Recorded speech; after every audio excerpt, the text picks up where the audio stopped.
오늘 저는 고린도전서 서론 부분을 보았어요. 바울은 고린도전서를 쓰면서 치밀하게, 주도 면밀하게 단어 한마디 한마디 신학적인 개념을 담아서 고린도전서를 정성껏 써내려가게 됩니다. 고린도 교회는 바울이 2차 전도 여행 때 방문해서 직접 설립한 교회였고, 고린도는 소아시아 지방에 아주 왕성한 교역 도시였고, 이곳에 교회가 살아나면 세상을 변화시키는 복음의 수출 항구가 되는데, 이 교회가 그만 갈등 구조 속에 한 몰이 되어서 힘을 잃어가고 있었던 것입니다. 먼저 1절 말씀에서 발신자 바울은 이렇게 자신을 소개합니다. 하나님의 뜻을 따라 그리스도 예수의 사도로 부르심을 받은 바울이라고 하면서 자신을 소개하며 편지를 시작합니다.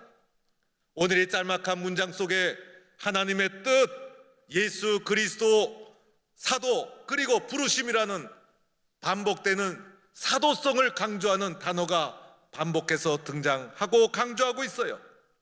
1절부터 문장을 시작하면서 사도 바울은 제일 먼저 강하고 분명하게 나는 하나님의 종이요 그리스도 예수의 사도임을 강조하면서 말씀이 시작됩니다. 왜 그러했을까?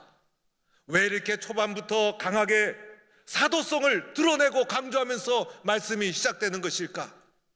고린도 교회의 현실이 바울의 사도성을 공격하고 바울의 하나님의 종됨을 부정하고, 그래서 영적 질서를 무너뜨리는 숱한 도전이 그 속에서 일어나고 있었기 때문이었습니다. 동시에 형제 소스테네라고 언급합니다. 형제 소스테네는 평신도였는데 그를 형제라고 특별히 소개하면서 서두 1절을 시작하는 것은 그리스도 예수 안에서 사도인 나 바울은 평신도 소스테네를 형제로, 이 편지를 읽는 고린도의 모든 성도들 또한 형제로 받아들인다는 동질감과 친밀감을 가지고 그들에게 글을 시작하는 거예요. 사도로서의 권위를 인정하고 형제의식을 가지고 마음의 문을 열고 이제부터 시작하는 겉면의 말씀을 경청해 주시기 바랍니다라는 간곡한 호소가 이 속에 담겨 있는 것이에요. 2절에 가보니 수신자가 등장합니다. 누구에게 이 편지를 이렇게 간곡하게 쓰는 것일까? 2절에 수신자가 등장하는데 고린도에 있는 하나님의 교회라는 문장이 나옵니다.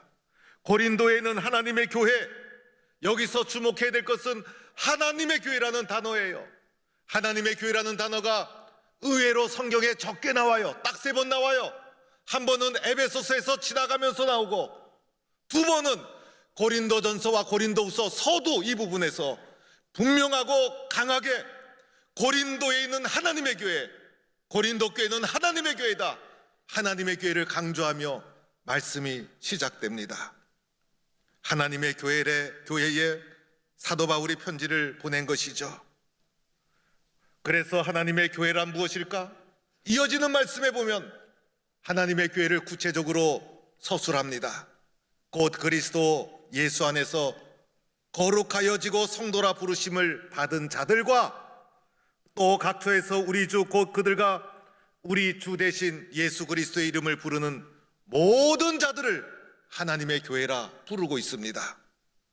여기서 살펴보니 성도, 받은 자들, 모든 자들, 하나님의 교회, 사람을 가리키고 있다는 것입니다.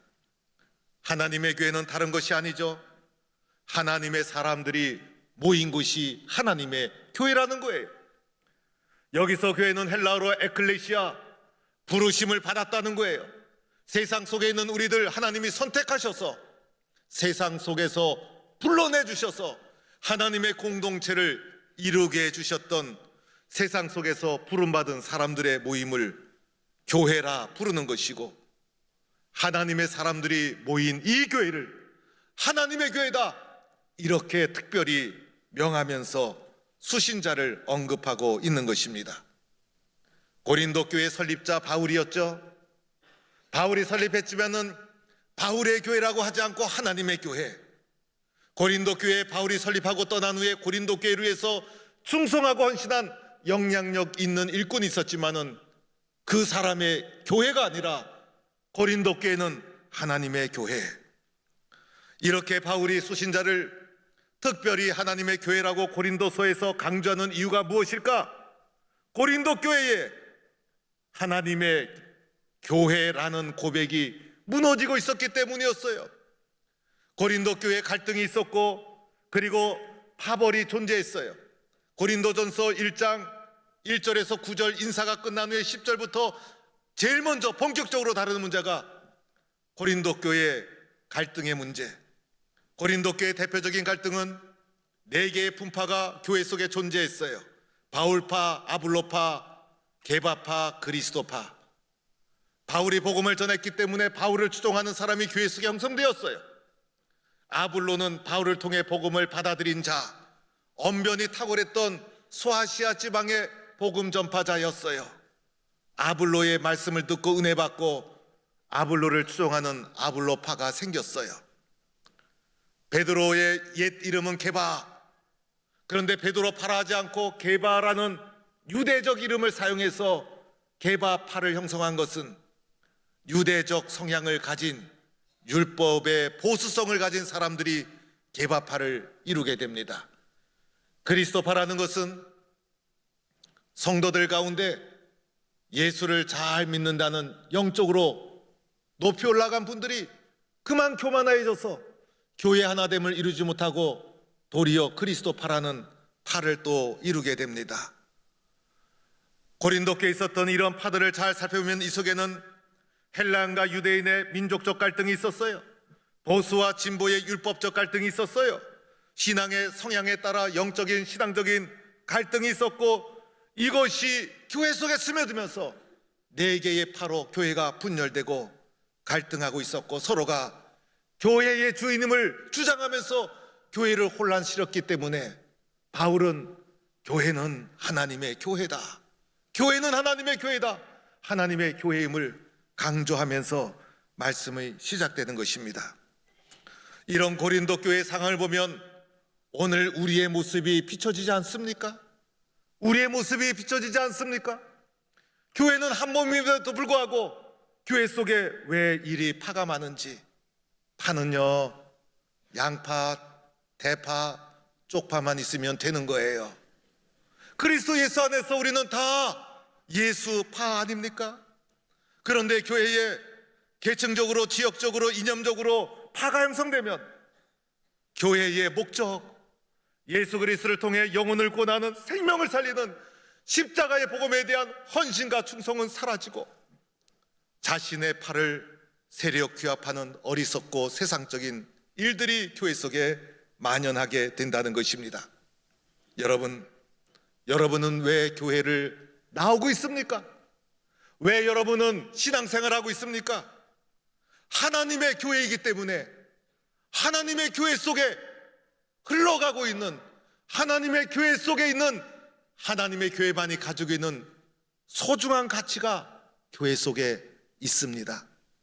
오늘 본문 말씀을 통해서 하나님의 교회 속에 흘러가고 있는 소중한 가치가 무엇일까? 이 소중한 가치를 지키고 보존해야 되는데, 오늘 교회 속에 흘러가는 교회만이 가진 보편적인 소중한 가치, 첫 번째는 은혜라 할 수 있습니다. 오늘 말씀에도 보면 3절에 주 예수 그리스도로부터 은혜, 4절 말씀에 그리스도 예수 안에서 너에게 주신 하나님의 은혜, 2번에 걸쳐서 은혜가 강조됩니다. 하나님의 교회 안에 있는 보편적인 소중한 가치, 바로 은혜입니다. 자격이 없음에도 불구하고, 아무런 공로가 없음에도 불구하고, 조건 없이 자격 없음에도 불구하고 부어주신 하나님의 무조건적인 사랑, 그 하나님의 무조건적인 사랑이 은혜인 것이고, 우리 모두는 은혜로 살아가는 것이고, 내가 교회 나와서 오늘도 예배드리고 하나님 앞에 엎드리는 것은 하나님의 은혜를 맛보기 위해서, 하나님의 은혜 때문에 이 자리에 나올 때마다 하나님의 은혜입니다. 하나님, 내가 내 힘으로 산 줄 알았더니 모든 것이 하나님의 은혜입니다. 세상에서 경험할 수 없는 하나님의 교회만이 간직하고 있는 보편적인 이 소중한 가치, 이 소중한 가치를 지키기 위해서 이 자리에 나온 줄로 믿습니다. 두 번째는 평강이라는 것입니다. 오늘 말씀 3절에도 주 예수 그리스도로부터 은혜와 평강, 은혜가 주어진 다음에 평강이 주어지죠. 예수 믿고 나니 세상이 줄 수 없는 평강, 세상의 그 어떤 곳에서 볼 수 없던 평강이 내 마음속에 넘치게 됐어요.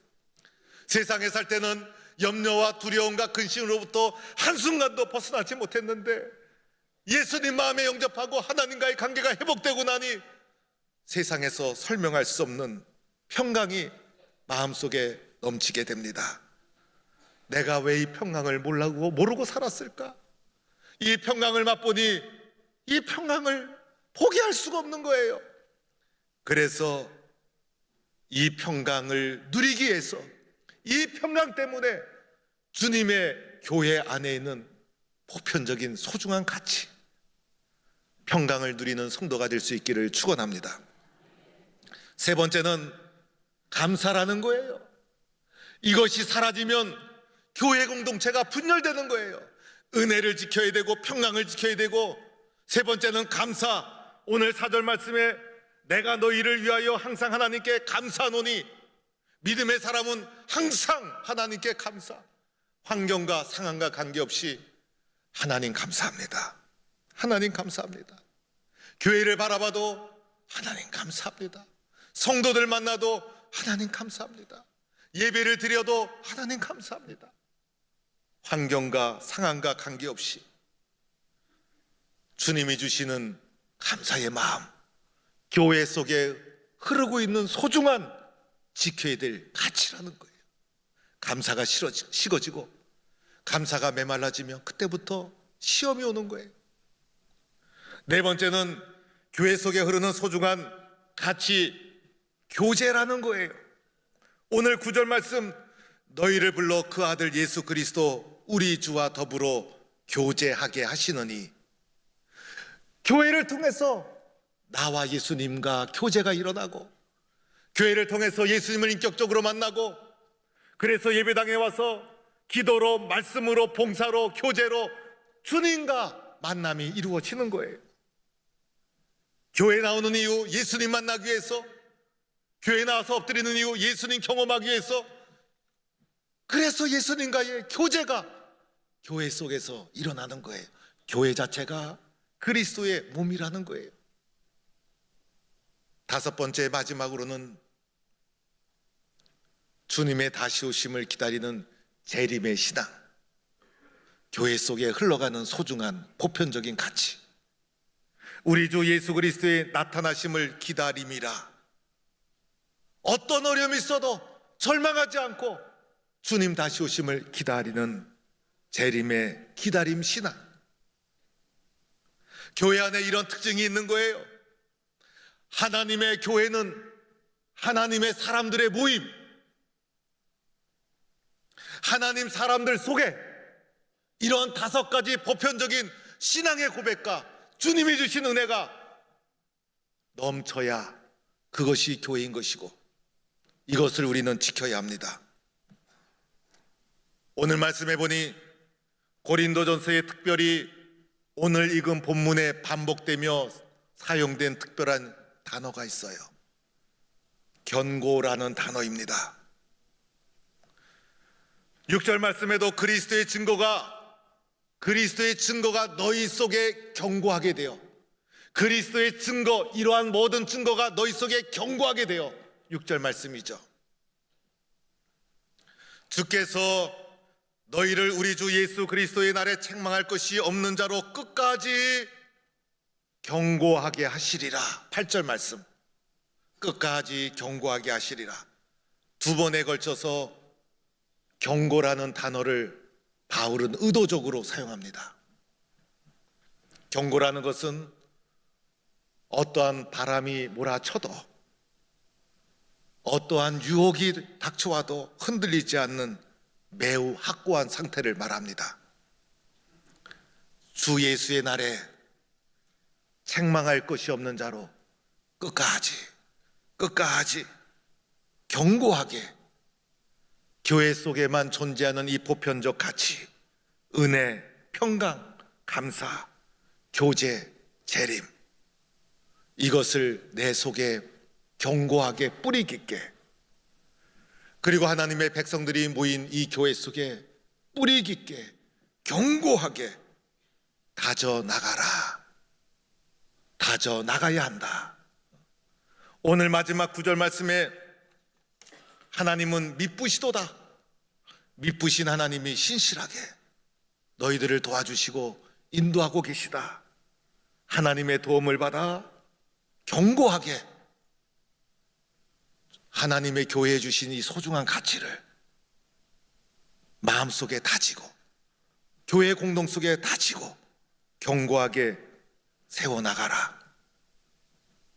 세상의 흐름에 휘말려서 다툼과 분열을 일삼는 것이 아니라 쓰나미와 같은 세상의 유혹과 시련이 밀려올지라도 교회의 소중한 가치를 우리 마음속에 공동체 속에 견고하게 주님 오시는 그날까지 심어나가라, 세워나가라. 이것이 분열의 현장 앞에 선 고린도 교회 앞에 성경이 우리에게 주시는 말씀이요, 오늘 우리에게 주시는 말씀인 줄로 믿습니다. 견고하게 예수님이 주시는 은혜 가운데 하나를 이룰 때 세상의 갈등을 치유하고 회복시키는 능력 있는 교회로 세워질 수가 있는 것입니다. 사랑하는 성도 여러분, 신년이 되었으니 우리 교회 전면에 걸쳐놓은 실천사항 7가지를 다시 한번 설명해 드리겠습니다. 제가 기도하면서 정리하고 다듬은 내용입니다. 교회 신앙은요, 믿음 생활은요, 한 교회를 섬기는 데서 시작합니다. 신앙생활은 내가 교회에 등록하는 그 순간 나와 교회는 영적으로 결혼한 것과도 같습니다. 그래서 한 교회를 일생을 통해 섬길 때 그 신앙이 열매가 있는 거예요. 나와 교회는 영적으로 결혼했다. 물론 세상에 우리 교회보다 더 좋은 교회가 있을 수 있어요. 내가 결혼하고 나니 우리 아내보다 더 예쁜 여자분이 세상에 있을 수 있어요. 더 훌륭한 남자가 있을 수 있어요. 그러나 내 아내, 내 남편이 최고다. 나는 이분과 결혼했다. 일생을 함께 하는 거예요. 교회와 여러분은 결혼한 갖고도 마찬가지예요. 그래서 신앙은 한 교회에 뿌리를 내리고 한 교회를 섬겨 나가는 게 신앙이에요. 왔다 갔다 하시고 은혜 받는다고 자꾸 영적인 외식을 하게 되면요, 마음의 밭이 병들고 말아요. 한 교회를 충성스럽게 섬기는 것이 중요해요. 그러기 위해서 어떻게 해야 되는가? 성도들이 신앙생활에 가져야 될 7가지 기준이 있어요. 첫째는 회개 실천. 예배당에 올 때마다 하나님, 더 잘 믿을 수 있었는데, 내가 예수 더 잘 믿을 수 있었는데 말씀대로 살지 못했어요. 회개하는 심령, 회개하는 눈물이 마르지 않아야 돼요. 그게 신앙인이에요. 하나님 앞에서 마음이 강팍해지고 회개가 식어지면요, 그때부터 교만이에요. 그래서 신앙의 첫 번째 관문은 회개에서 시작하는 거예요. 10년을 믿었던 20년을 믿었던 늘 주님 앞에, 주님 저는 부족합니다. 하나님 잘못했습니다. 주님의 사랑 앞에 저는 부족합니다. 더 열심히 예수 믿겠습니다. 예배당 들어올 때마다 나의 죄를 자복합니다. 회개의 심령이 마르지 않은 성도가 은혜 받고 뿌리 깊은 신앙인이 될 수가 있는 것입니다. 두 번째는 회개하고 나면 말씀 경청해야 됩니다. 우리의 모든 신앙의 기본은 말씀에서, 그래서 말씀을 듣는 태도가 있죠. 주여 말씀하옵소서, 종이 듣겠나이다. 이 단에서 제가 말씀 전할 때도 사람의 말이 아니라 하나님의 말씀으로 경청해 주셔야 돼요. 귀를 열고 마음을 열고 긍정적으로 수용해야 돼요. 그래서 말씀을 들을 때마다 아멘, 아멘. 그렇습니다. 말씀대로 살겠습니다. 이런 마음으로 여러분이 말씀을 받아들여야 됩니다. 말씀을 판단하다 보면 나도 모르게 교만한 자가 되고 은혜가 식어져요. 회개의 실천, 말씀 경청. 말씀을 듣고 나면 그 다음 세 번째 단계, 기도 생활 해야 돼요. 기도 생활. 기도 실천해야 돼요. 말씀대로 살기 위해서 기도해야 되잖아요. 그래서 기도의 기준이 있죠. 1시간도 깨어 있을 수 없더냐, 1시간도 깨어 있을 수 없더냐. 그래서 말씀을 받고 은혜 받은 대로 기도하면서 하나님 말씀대로 살게 해주세요, 말씀대로 순종하게 해주세요, 끊임없이 기도하는 거예요. 1시간도 깨어 있을 수 없더냐. 하루 1시간, 성경이 제시하는 기도의 시간 하루 1시간. 회개했죠, 말씀 경청했죠, 기도 실천했죠. 그리고 나서 네 번째가 교회 봉사하는 거예요. 교회 봉사. 교회 봉사도 기도와 말씀 후에 봉사가 되어야지, 말씀도 없이 기도도 없이 교회 봉사하면 상처받고 상처 주게 돼 있어요. 교회 봉사의 원칙이 있죠. 맡은 자에게 구할 것은 충성이니라. 교회를 섬길 때 주님을 섬기듯이 주의 종을 섬겨도 순종하는 마음으로, 변함없이 충성하는 마음으로 섬기는 거예요. 섬기다가 시험이 오게 되면 말씀을 경험했죠, 기도했죠, 다시 회복하는 거예요.